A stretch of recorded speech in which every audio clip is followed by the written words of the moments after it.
Так, рубрика рекомендация ретінде қарастырылған рубрика деп қарасаңыздар болады.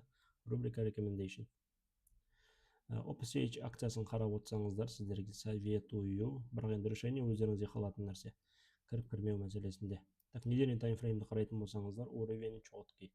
1, 2, 3, 4 и 5 подход жасап жатыр. Қазір чуть-чуть откат жасап шықса, вообще супер.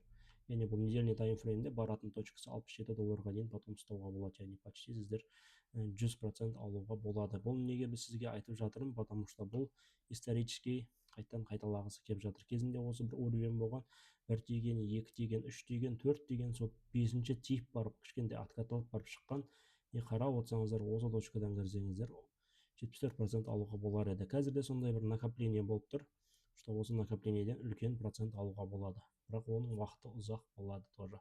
Яғни сразу келіп 60-70% алып кетемін деп ойламаңыздар.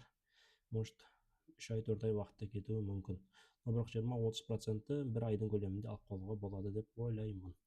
Яғни бұл накопление өте үлкен уақыттан бері келе жатыр. Недельный таймфрейммен қарайтын болсаңыздар, мына точка бізде 2022-де пайда болған 25 июль.